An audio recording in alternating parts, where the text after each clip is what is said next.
चुनाव आयोग का कहना है कि एसआईआर वोटर लिस्ट में दोहराए गए नामों को हटाने के लिए और जिन वोटरों का निधन हो चुका है उनके नामों को हटाने के लिए की जा रही है एक आवश्यक प्रक्रिया है। लेकिन विपक्ष का दावा है कि यह सिर्फ सरकार की एक राजनीतिक चाल है, क्योंकि जहां जहां चुनाव हो रहा है वहां पर एसआईआर कराया जा रहा है। आखिर ये एसआईआर क्या है? क्या यह वाकई जरूरी है?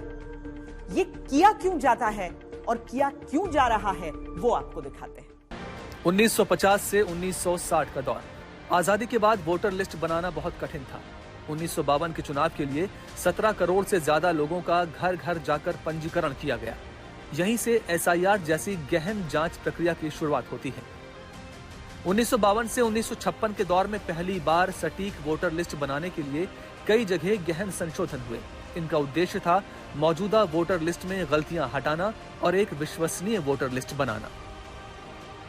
इसके बाद 1957, 1961, 1965, 1966 में चुनाव आयोग ने पहले के अनुभवों के आधार पर लिस्ट में सुधार किए। बदलती आबादी और राजनीति के अनुसार वोटर लिस्ट अपडेट की गई।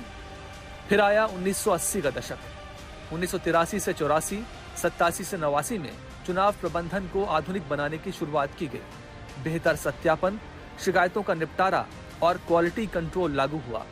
1987 से 89 का समय आजादी के बाद सबसे बड़े संशोधनों में से एक माना जाता है। 1990 के दशक में भारत में बड़े चुनावी सुधार हुए और एसआईआर ने इसमें महत्वपूर्ण भूमिका निभाई। 1993 का एसआईआर ऐतिहासिक इसलिए माना जाता है क्योंकि इसी समय इलेक्शन फोटो आइडेंटिटी कार्ड यानी मतदाता फोटो पहचान पत्र की शुरुआत हुई। ये काम तब के मुख्य चुनाव आयुक्त टीएन शेषन के कार्यकाल में हुआ और इसने चुनाव प्रशासन में बड़ी क्रांति ला दी। 1995 में एपिक वितरण की कमियों को सुधारा गया और फोटो आधारित वोटर लिस्ट को अपडेट करने की व्यवस्था बेहतर की गई। 2002, 2003 और 2004 में लगातार एसआईआर किए गए।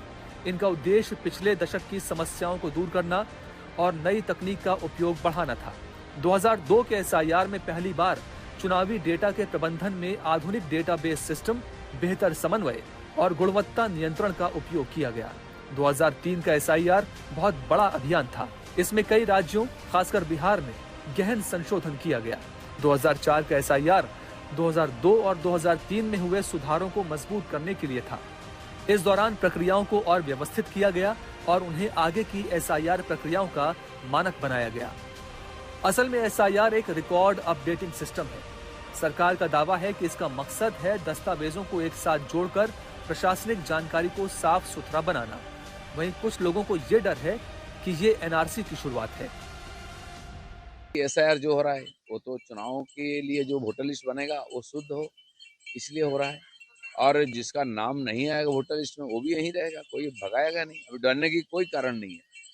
लेकिन इस समय जो सरकार ने पहले 2014 फिर 2024 31 दिसंबर तक सीए के लिए समय बढ़ाया है और आवेदन के लिए, वो अगर सुविधा नहीं लेंगे तो बाद में क्या समस्या होगा वो तो बाद में ही पता चलेगा। इसलिए आप नागरिक है या तो नागरिक होना चाहते हैं तो आपको इसका सुविधा लेना चाहिए। एसआईआर पहचान और रिकॉर्ड के लिए है, एनआरसी नागरिकता साबित करने के लिए। लेकिन विवाद इसलिए है क्योंकि जनता के मन में एनआरसी का एक डर बैठा है। हमारी देश जब बंटवारी 1943 में बंटवारी होने के बाद हिंदुस्तान का मुस्लिम को समस्या भी मोहम्मद अली जिन्ना ने ही भावा, कुर्बानी के लिए छोड़ दिया। लेकिन जब छोड़ दिया, हम लोग के यहाँ हिंदुस्तान का खाता है, पड़ता है, लेकिन हिंदुस्तान का जमीन है, यहाँ का नागरिक है, राष्ट्रीय राशन कार्ड है, राष्ट्रीय नोट हमारा पास है, पुराना ब्रिटिश पीरियड का कागज है। लेकिन ये लोग क्यों ऊपर से आके यहाँ वोटर लिस्ट बनाया, दलाल लोग किए, ये लोग को तो हमारा सरकार को जानना चाहिए। सरकार का दावा है कि एसआईआर का नागरिकता से कोई लेना देना नहीं, ये सिर्फ पहचान और रिकॉर्ड अपडेट का एक तरीका है। लेकिन विपक्ष भी आशंकाओं को हवा दे रहा है।